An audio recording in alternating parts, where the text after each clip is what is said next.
Support for this podcast and the following message is brought to you by E-Trade from Morgan Stanley. With E-Trade, you can dive into the market with easy-to-use tools, $0 commissions, and a wide range of investments. And now there's even more to love. Get access to industry-leading research and insights from Morgan Stanley to help guide your decisions. Open an account and get up to $1,000 or more with a qualifying deposit. Get started today at etrade.com. Terms and other fees apply. Investing involves risks. Morgan Stanley Smith Barney LLC member SIPC. E-Trade is a business of Morgan Stanley. 7 things you don't really need to know, but probably should. I'm Jamie East, and this is the Sunday 7. I'm Mike Wooler, and I'm in for Jamie East this week. On today's episode of the award-winning Sunday 7, we hear from astronauts Butch and Suni on their return to planet Earth. Catch up on the worrying story about Californian bees, and hear how lower cholesterol might have unexpected benefits. Plus, Will Guyatt, the Smart 7's resident tech guru, has all the details on the new Nintendo Switch 2. Plus, we help celebrate 50 years of Microsoft. We're here 7 days a week at 7 a.m. with the 7 biggest stories on the Smart 7 in association with Metro. Before we get started though, it was on this day in 1869 that inventor Isaac Hodgson received a patent for a roller skate, which he described as a padded shoe attached to a skate frame. The earliest known version, however, was invented originally by a Belgian, Joseph Merlin, back in 1759. And another American inventor, James L. Plimpton, had also filed a patent back in 1863 and went on to successfully dispute Hodgson's claim. Who knew the humble roller skate was so contentious? It's been about 3 weeks now since the 2 NASA astronauts who were unexpectedly left in space finally returned to Earth. Suni Williams and Butch Wilmore were originally on a test flight of Boeing's potential space shuttle replacement, the Starliner, when things went wrong. The vehicle struggled to dock with the International Space Station, and eventually Boeing engineers had to return it back to Earth unoccupied, which left Butch and Suni stuck in space for what turned out to be almost 9 months. Their return took a while, in part because there aren't a huge amount of journeys to and from the space station. But once Donald Trump and Elon Musk took over the White House, the delay in returning the 2 astronauts became a hot-button political issue. Elon got the credit for a rescue, but NASA and the astronauts were both quite clear that the delay didn't cause any real concern. And speaking at their first press conference this week, Butch was reluctant to even point a finger at Boeing over the Starliner's technical issues. There were some issues, of course, that happened with Starliner. There were some issues, of course, that happened that prevented us from returning on Starliner. And I'll start with me. There were questions that I, as the commander of the spacecraft, that I should have asked, and I did not. At the time, I didn't know I needed to. And maybe you could call that hindsight, but I'll start and point the finger and I'll blame me. I could ask some questions, and the answers to those questions could have turned the tide. The astronauts have been reacclimatising to Earth after 9 months away at a NASA facility, but they're due to meet with Boeing engineers and NASA administrators to review what went wrong with their test flight. Suni says it does take a while to get used to life on Earth again. It's pretty hard when you come back, and you don't even have to be up there 9 months. Like my other missions were 6 and 5 months, and you do feel pretty nauseous when you first get back. It's just that inner ear neurovestibular feeling for the first 24 to 48 hours. And I knew, having gone up twice before, that it was just a matter of time. So I was like, just push through it. You got this. I mean, just make yourself get up, make yourself go take a shower, and just push over those things, and make yourself walk on a line to just work on all of those little small agility muscles. Fellow NASA astronaut Nick Hague joined Butch and Suni in the space station back in September, and he was mission commander for the delayed flight back to Earth. He spoke at the press conference and had nothing but praise for the 2 astronauts and their work ethic in space. We are working as a part of an international team that spans the globe and works with, half a dozen mission control centers spread around the globe that are talking in multiple languages, and we just figure out how to make it happen. And that's the magic of human spaceflight. We can focus on something so positive that pulls people together, and we've been doing that for a long time. Another astronaut made history this week. Rabea Rogge became the first German woman in space on a SpaceX rocket. That will also make history as it becomes the first to orbit Earth from pole to pole. I hope that by now, having a woman in Germany who is also an astronaut, perhaps young women and girls will have a role model if they have doubts or if they are doubted. I have often experienced that then they can say, hey, okay, someone has done this before me. I can do it too.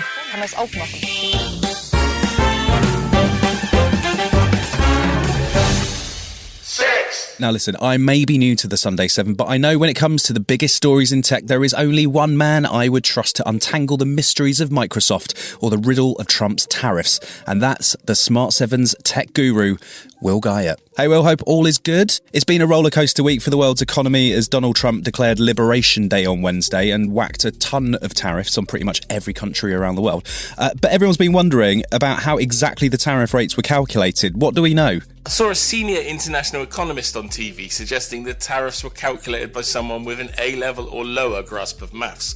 Another boffin reverse engineered the tariff and found you got the number by taking the country's trade deficit with the US, dividing it by their total exports to the US, and then if you halve that number, you got this special discounted reciprocal tariff. Now, no matter how the White House dresses this up, if you ask ChatGPT how to address a trade imbalance, it offers a very, very, very similar solution. And for all the talk of AI safety, it seems a touch insane to ask ChatGPT to start a trade war, no? It is staggering, but just how surprised are we? Let's not ignore the fact they accidentally invited a journalist into an encrypted military chat and are attempting to flog a social network they don't even own. On a happier note, this year marks 50 years of Microsoft. How are they celebrating? In reality, Microsoft is nobody's favourite tech business, probably apart from Bill Gates, but it's made it to half a century and continues to stay as relevant as it ever was. Its Windows operating system is still the market leader on computers, and millions of us are using Microsoft Office. And then we've got Xbox in gaming, and then we've got all their investments in AI through OpenAI. They say they're celebrating their achievements for those who've built and used the tech as a force for good, but of course they'd say that. In a cool move though, the company is dishing out 50 grants of $50,000 each to charities and organisations in and around their HQ in Redmond in the US. Keep doing good stuff like this, and people might actually think Bill Gates is a kindly old man. I'm sure we'll never forget the Windows launch dance-off. Is Bill boogieing somewhere to mark the big 50? He's probably leaping over chairs too and encouraging Steve Ballmer to demonically wave his arms and chant, yeah, yeah, yeah, on stage. There's also countless embarrassing moments, like the retailer video featuring the Friends cast trying to flog Windows 95, or Bill Gates and a young and very nervous Dwayne "The Rock" Johnson in sunglasses trying to flog the Xbox. This week also saw the quite exciting first official preview of the Nintendo Switch 2. What do we know? The Nintendo Switch 2 is out globally on June 5th and costs £395.99 here in the UK on its own, or £449.99 bundled with a digital version of the new Mario Kart World game. It would appear that Trump's Liberation Day has played havoc with pricing of the new Nintendo Switch 2 globally. In an hour-long presentation, we saw over 20 games that will launch on release date, and there were loads of big games that haven't appeared on the current Switch, stuff like Street Fighter 6, Star Wars Outlaw, and Elden Ring, and big hitters that are set for the latest generation Xbox and PlayStation, like Borderlands 4 and the new James Bond 007 game, will also appear on the new console. Given the original Switch was considered technologically prehistoric when it came out over 8 years ago, the console ended up selling over 150 million units globally, and it would appear that Switch 2 is better placed in terms of power and tricks when compared to its rivals. The console displays in 4K when connected to a TV, and the handheld itself appears to have a fantastic screen which brings it closer to modern PC games monitors. You can also use the detachable Switch 2 controllers as a mouse, and that means that loads of PC strategy games that use mouse control will come to the platform. There's also a new C button on the controller, and this kicks off a feature called Game Chat. It's the closest we've seen to a Zoom or Teams type integration, which allows you and your closest online friends to play together like you're actually in the same room. You can pre-order from Monday via Nintendo's own online store and a handful of other retailers, but I can already promise you it's going to be rare as hell on release date. The new Mario Kart trailer looked spectacular. What have they changed? It looks brilliant, and the game finally looks like an actual cartoon and showcases the fact that the new console can push around 24 racers in a single game. Mario Kart World seems to take place across a massive online world with full tracks of detail, and for the first time you have to race between the races. That's a bit like the excellent Forza Horizon series on the Xbox, and given that Mario Kart 8 was the best-selling game on the Switch, it looks like a lot of love and attention has been lavished on this latest installment, and I personally cannot wait. And our old friend TikTok, it's been in the headlines all week as the US seemed to be on the brink of forcing either its sale or its closure. What's been going on there? As we steam towards the weekend, the extension that saw TikTok reinstated in the US came to an end, and rumours continued that JD Vance was attempting to hawk the platform around potential buyers, despite not actually owning it, in a scene similar to car boot sales where I live here in Wiltshire. With ByteDance, the Chinese owners, they actually said it wasn't for sale, and nobody knew what JD Vance was trying to sell. But the rumours continue to persist that the US government has got offers from Amazon, who clearly want to flog you everything that gets posted in videos on the platform, the bloke who created OnlyFans, and a MAGA consortium of tech bros, including Oracle's Larry Ellison, Mark Andreessen, and loads of others. Alongside Trump's Liberation Day, this is a bit like being hit in the face by a swan as you ride on a dangerous roller coaster. God knows what's going to happen next. Still to come on the Sunday 7 in association with Metro, why Donald Trump is worrying scientists and a sunny record is broken.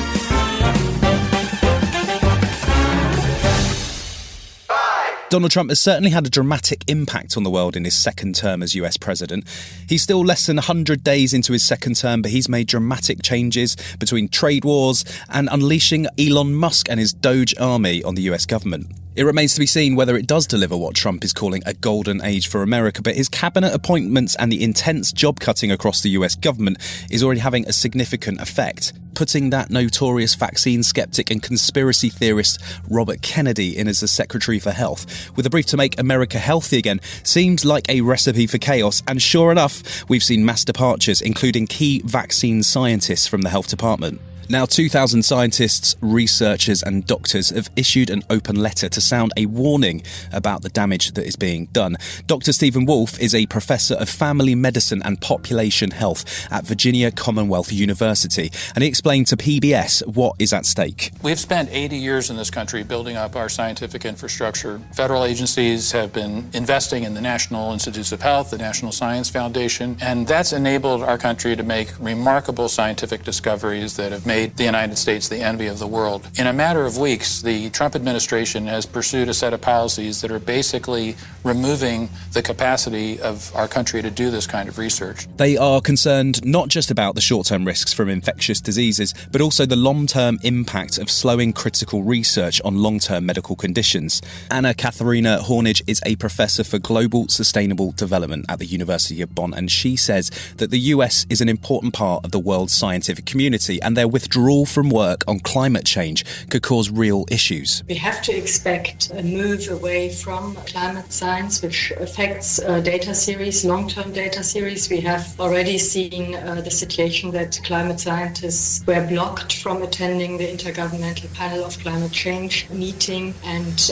could not attend, could not contribute. The US has and is a strong contributor, or has been a strong contributor to the work of the IPCC, but also overall to the field of climate science. It is one of those areas, just as health science, where long-term data series are important. Benjamin Jones is an economist at Northwestern University, and he thinks Trump and Elon have misunderstood the importance of science and groundbreaking research for the American economy as a whole. We should think about science and innovation and the American science and innovation system as really the fundamental driver of our long-run prosperity, both in economic terms, our standard of living, but also in terms of our improving health and longevity.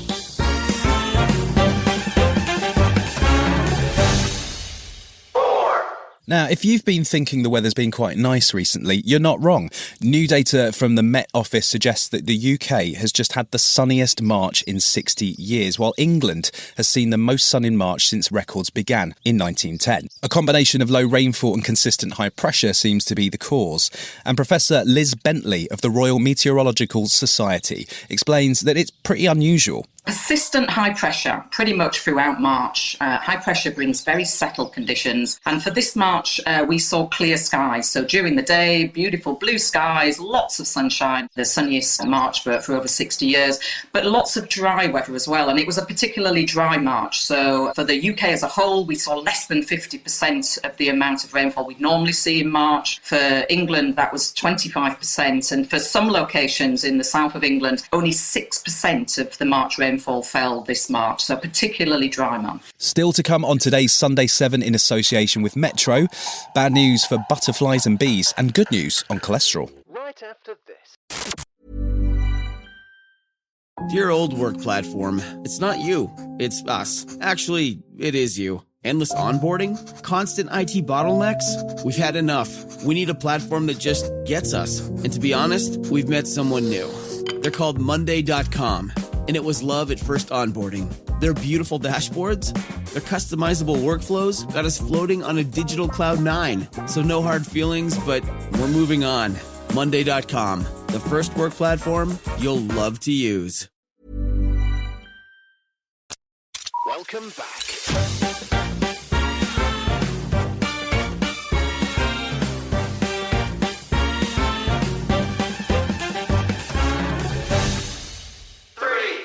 Doctors have long warned about the dangers of high cholesterol and in particular high levels of what's known as the bad cholesterol, LDL. It's known to cause plaque to build up in arteries, which can lead to cardiovascular disease and the risks associated with it, which include strokes, heart attacks and, well, death.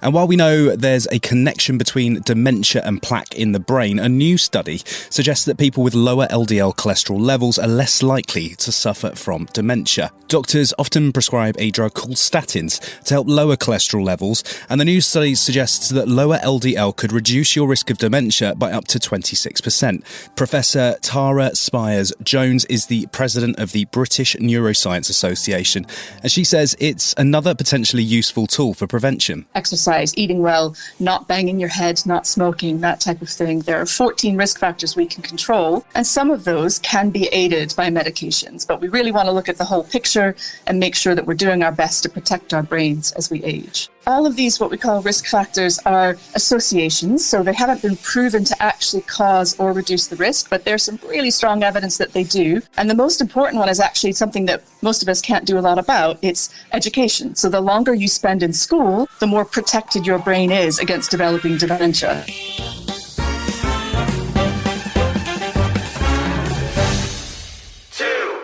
While we may have been enjoying the sunny weather in March, over in California, there's a crisis unfolding, and it's all to do with bees. Californian beekeepers are reporting the deaths of hundreds of millions of bees over the last 8 months, and they don't seem quite able to work out what is causing the crisis. But it definitely is a crisis, as bees play a crucial role in pollination alongside their day job of making honey. In fact, it's estimated that bees are involved in the pollination of 75% of US crops, and without them, things could get pretty grim. Blake Shook is a beekeeper and the founder of Desert Creek Honey, and he says he's never seen anything like it. If this is a multi-year thing, it'll change the way we consume food in the United States. I mean, if we lose 80% of our bees every year, the industry cannot survive, which means we cannot pollinate at the scale that we need to produce food in the United States. Julia Rangel is an associate professor of apiculture at A&M University in Texas, and she says it may be an impact of climate change and shifts in foliage patterns. One potential explanation is that over the last few years we've seen some locations across the U.S. that have had lower forage available for bees. So when they're supposed to be blooming, let's say in April, they're blooming either earlier in the year or later in the year. And so we have these food deserts basically in the summer and fall that the bees sometimes cannot withstand. And it's not just in California that we're getting warning signs about climate change either. The UK has just finished the annual butterfly count and the results are not good. For the first time since the study began, it appears that more than half of the UK's butterfly species are in decline, and that's definitely bad news. As Simon Saville from Butterfly Conservation explained to BBC Breakfast, he's asking people to take some immediate steps to improve the local environment. The easy things people do is to create good habitat for butterflies. If you've got any green space you manage, say your own garden, then become a grower, not a mower. So don't cut the lawn if you can. So between April and September, if you can not cut the lawn, that'll be really, really great. If you do have to cut it, maybe in July or August, maybe cut part of it, but not all of it. If you don't mow your lawn, then the flowers will grow up and you'll see more butterflies and other insects in the grass. And that's really lovely to do. So don't just not mow the lawn, but take pleasure in what you see as a result of the grass growing longer.